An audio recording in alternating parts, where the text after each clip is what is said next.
दर्द है, फिर भी मोदी जी के अलावा कोई है ही नहीं। सभी लोग को मतलब उनसे उम्मीद है या सब कुछ है, तभी तो इतने लोग यहाँ देखिए भीड़ आई। पहले हम लोग को राम क्या है, कृष्ण क्या है, हमारे भारत का जो ग्लोरियस कल्चर है उसके बारे में पता ही नहीं था। नरेंद्र मोदी जी के वजह से सोचिए हम भगवत गीता, रामायण इन सब का ज्ञान लेना स्टार्ट किया। ये क्वेश्चन मैम ऑपोजिशन से पूछना चाहिए कि ठीक है आपके ही प्राइम मिनिस्टर है, कांग्रेस भी रही, इतने साल हो रही, क्यों नहीं बाहर एक कंट्री से हमारी इंडिया को इस तरह इस नजर से रेस्पेक्ट नजर से देखती थी, क्यों नहीं देखती थी? हमारे विपक्षी हैं आदरणीय गौ माता का चारा खा करके और स्वयं बनाया हुआ जेल में जा करके घुस गए। हमारे पूर्वजों ने एक कहावत कही है, उत्तम खेती मध्यम बान, नीच नौकरी भीख निदान। हमारे तेजस्वी जी 8 पास, को ये पता नहीं है कि 1 करोड़ नौकरी आएगा कहाँ से। तो बाबूजी मैं उनके 20 साल राज किए तो टिकट कहाँ था कि नौकरियाँ कहे नहीं दिए थे भाई। नौकरी और नौकर में थोड़ा सा अंतर है मैडम, तो ये नौकर बनाना चाह रहे हैं। आपका कॉमन सेंस है, नीतीश कुमार की सरकार में तेजस्वी कहाँ से नौकरी दे देंगे? तो नौकरी पे उन्हीं का साइन था, वो गवर्नर है यहाँ के। और ये सारा नौजवान लोग के जो गाल पर गलेज खत्म हो गया है, ये नरेंद्र मोदी जी देने का काम करेंगे। मोदी जी जैसा प्रधानमंत्री भारत को नहीं मिला था, न मिलेगा कभी। हर बार 400 पार, हर बार मोदी सरकार। जब तक बिहार रहेगा तब तक मोदी जी के 400 पार रहेगा। यूसीसी ऑलरेडी लग चुका है, अब एनआरसी की बारी है और अब पीएको को भी हमको अपने आप में लाना है। हम तो ला रहे हैं, बाकी लोगों से भी हम कहते हैं कि अगर भारत की भलाई चाहते हैं तो फिर मोदी जी को लाइए।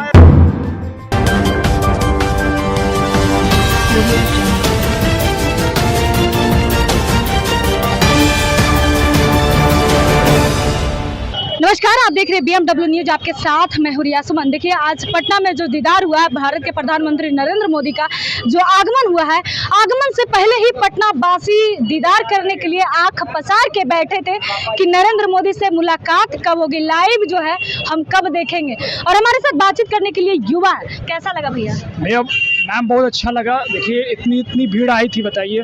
और वैसे भी लोग को मतलब उनसे उम्मीद है या सब कुछ है, तभी तो इतने लोग यहाँ देखिए भीड़ आई थी। नहीं तो अगर मान लीजिए कि उनके काम दिखता है मैम, देखिए जैसे आप इंडिया की छोड़िए, आप बाहर किसी कंट्री पे जाइएगा तो बाहर की जो कंट्रीज है वो वहाँ के भी जो मिनिस्टर्स है, जो भी हैं, प्रेसिडेंट, प्राइम मिनिस्टर, वो भी हमारे प्राइम मिनिस्टर मोदी को रिस्पेक्ट देते हैं, इज्जत मैम, क्योंकि उनकी जो रणनीति है मैम, दूसरा जिस तरह से वो देश को आगे ले, उनका रोड मैप जो है वो बहुत अच्छा है।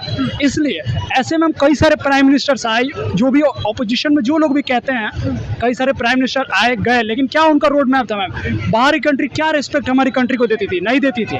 लेकिन आज हमारे मोदी जी पिछले 10 साल जब से जीते, उनके रोड मैप का सिर्फ लोहा हमारे इंडियन लोगों ने नहीं मांगा, बाहर के लोगों ने भी माना, ये लोहा माना कि नहीं ये आदमी, ये व्यक्ति कर सकता है। और किसी का लोहा क्यों नहीं माना? ये क्वेश्चन मैम ऑपोजिशन से पूछना चाहिए कि ठीक है आपके ही प्राइम मिनिस्टर है, कांग्रेस भी रही, इतने साल हो रही, क्यों नहीं बाहर एक कंट्री से हमारी इंडिया को इस तरह इस नजर से रेस्पेक्ट नजर से देखती थी, क्यों नहीं देखती थी? अभी रिस्पेक्ट की नहीं? बिल्कुल देखती है मैम। मैं क्या, आप कहीं भी जाइए और पूछिए, वहाँ के लोग आपको बताएंगे, बाहर में रहने वाले इंडियंस आपको बताएंगे। मैं तो यहाँ का हूँ ना, मैं यहाँ पटना का हूँ। आप बाहर जाइए, बाहर के इंडियन से पूछिए कि क्या रेस्पेक्ट है, पहले क्या था और आज क्या है, 10 सालों में क्या चेंजेस आए, पूछिए। और मैम जो रोजगार की बात है, जो लोग कहते हैं कि रोजगार नहीं, इस बार मोदी विजन क्या लेकर आए हैं? मोदी इस बार लेके आए हैं कि 400 पार होना है, जितना हमको, और उसका जो हमारे काम का विजन ये है कि जो काम जो है 2 टर्म में वो नहीं कर पाए, तीसरे टर्म में वो पूरा करेंगे। यूसीसी ऑलरेडी लग चुका है, अब एनआरसी की बारी है और अब पीएको को भी हमको अपने आप में लाना है। और हमारी जो आर्थिक अर्थव्यवस्था है जो अभी 5वें स्थान पर, वो 3रे स्थान पर उसको लाना है। बिल्कुल। देखिए महिलाएं, कैसा लगा मैडम, आप पहली बार लाइव देखे हैं? बहुत अच्छा, बहुत अच्छा। महिलाओं में काला की जज्बा हमको दिख रहा था, सब नाच रही थी एकदम फूलमाला में। क्या बात क्या है? मतलब मैं भी एक प्रतिष्ठित घर से हूँ, हाँ। लेकिन मैं पैदल यहाँ वहाँ, मेरे घुटने में दर्द है, फिर भी मोदी जी के अलावा कोई है ही नहीं। राहुल गांधी है? नहीं नहीं नहीं क्या नहीं? बिल्कुल नहीं। मोदी जी बस मोदी जी को ला रहे हैं? बस ला रहे हैं, हम तो ला रहे हैं। बाकी लोगों से भी हम कहते हैं कि पूरी इंडिया, सुनिए अगर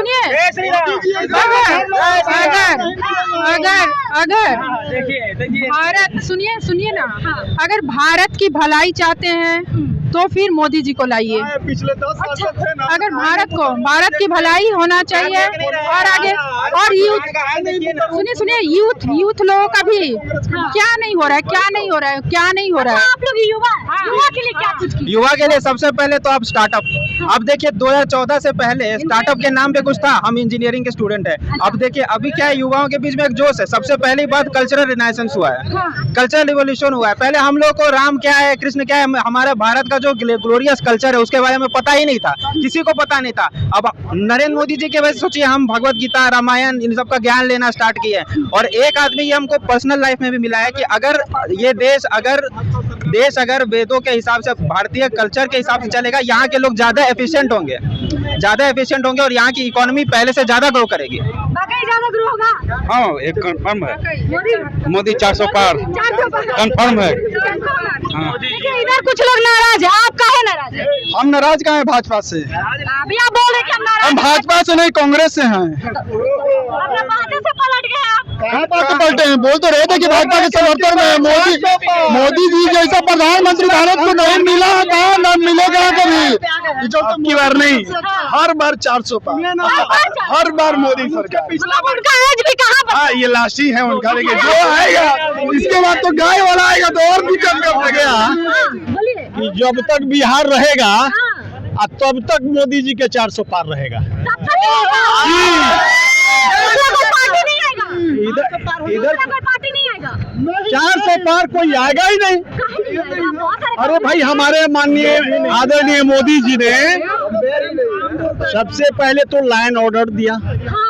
बिहार को जितने भी अपने आप को लोग भस्मासुर समझ रहे थे, वो सब चूहा के बिल में घुस गए। और सुन लीजिए, हमारे विपक्षी हैं आदरणीय, जो ऐसा काम किए कि गोपाल का, गौ माता का चारा खा करके अच्छा, और स्वयं बनाया हुआ जेल में जा करके घुस गए।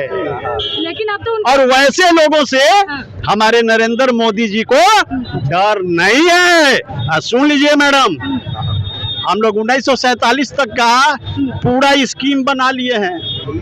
लोग रहेंगे एकदम। सुन लीजिए, पूरे बिहार को अमेरिका और चीन से आगे जाना है, भारत को अमेरिका और चीन से आगे जाना है। और ये सारा नौजवान लोग के जो गाल पर गलेज खत्म हो गया है, ये नरेंद्र मोदी जी देने का काम करेंगे। मतलब रोजगार मिलेगा। सुन लीजिए, हमारे तेजस्वी जी कहते हैं कि हम 1 करोड़ प्रत्येक वर्ष रोजगार देंगे। आप ये बताइए मैडम, नरेंद्र मोदी भी तो बोले थे ना मैडम, ऐसा है, आप ये बताइए, अनप्रैक्टिकली बात है, आप ये बताइए कि पूरे देश में 2 करोड़ रोजगार है, राज्य सरकार से लेकर के केंद्र सरकार तक, और 1 करोड़ 40 लाख की आबादी हमारे देश में है। और आप ही बताइए कि हमारे तेजस्वी जी 8 पास, यदि शायद इसमें से बच्चा मेरा कोई 8 पास होगा तो बिहार सरकार के प्यून के चपरासी में उसकी नौकरी नहीं मिलेगी। और इधर सुनिए, उनको ये पता नहीं है कि 1 करोड़ नौकरी आएगा कहाँ से। लेकिन हमारे नरेंद्र मोदी जी ने पूरे बिहार नहीं, पूरे देश के लिए आत्मनिर्भर बनाने के लिए, स्वाभिमान से जीने के लिए, वह मालिक बनाने के लिए जो है ना, सिखा रहा है सारे नौजवान को। और ये नौकरी और नौकर में थोड़ा सा अंतर है मैडम, तो ये नौकर बनाना चाह रहे हैं, क्योंकि ये 8 पास है। और हमारे नरेंद्र मोदी जी पूरे देश को अगली पंक्ति में पूरे विश्व के श्रेणी में लाकर खड़ा करना चाह रहे हैं। ये आत्मनिर्भर हमारा भारत और बिहार बन के रहेगा। चलिए, आप कहावत क्या है? हमारे पूर्वजों ने एक कहावत कही है, उत्तम खेती मध्यम बान, नीच नौकरी भीख निदान। अच्छा, इसका कहावत है। ये कहावत उन लोगों को सूट करता है जो अपने परिश्रम से आत्मनिर्भर भारत को मजबूत बनाने का काम कर रहे हैं। अच्छा, हम उनको ये कहावत सुना रहे हैं। आप युवा हैं, आप कह रहे थे चपरासी नहीं बन पाए हम। हाँ। क्या चपरासी की नौकरी चाहिए आपको? चपरासी का नौकरी मिले, वो भी मिल जाए तो भाग है आज के डेट में। 17 महीने में हाँ। इतना रोजगार मिला, कहाँ थे आप? तो बाबूजी मैं उनके 20 साल राज किए, तो टिकट कहाँ था कि नौकरियाँ कहे नहीं दिए थे भाई? 17 महीना में नीतीश कुमार के सरकार में, सुनिए आपका कॉमन सेंस है, नीतीश कुमार के सरकार में तेजस्वी कहाँ से नौकरी दे देंगे? तो कह रहे हम ही दिए हैं। तो कह रहे हम ही दिए हैं। तो नौकरी पे उन्हीं का साइन था, वो गवर्नर है यहाँ के। आप लोग बताइएगा ना। गवर्नर है यहाँ के, क्यों दे दिए नौकरी? उनका अति में नाम लिखा हुआ है। नीतीश कुमार सीएम है कि वो अपना ही बताइए। देखिए भाई, नाराजगी जो है जता रहे हैं आम जनता, कह रहे कि तेजस्वी यादव ने जो जिस तरीके से उन्होंने सवाल रखा था 17 महीना में रोजगार की बात, वो सारा झूठा बताया जा रहा है और फिलहाल मंत्रालय को लेकर बात किया जा रहा है। तो जब उनको स्वास्थ्य विभाग मिला था और हमारा गठबंधन जो है भाजपा के जो नीतीश कुमार अभी जो एनडीए में जुटे हैं, वो सारा एक साथ में थे। फिलहाल तमाम खबरों के साथ बने रहे। नमस्कार। तमसोमा ज्योतिर्गमय गुरुकुल शिक्षा मंदिर संस्थान के साथ बनाए अपना भविष्य। रेगुलर और प्रोफेशनल कोर्सेज, सेकेंडरी और senior secondary courses, law, teachers training courses, pharmacy and nursing के साथ पैरामेडिकल में डायरेक्ट एडमिशन पाए। वेबसाइट विजिट करें या दिए गए नंबर पर कॉल करें। हमारा पता है गुरुकुल शिक्षा मंदिर संस्थान, कल्याण चौक, DS कॉलेज रोड, कटिहार। हमारा वीडियो अगर आपको अच्छा लगा हो तो आप हमारे वीडियो को शेयर करें, लाइक करें, हमारे चैनल को सब्सक्राइब जरूर करें। धन्यवाद।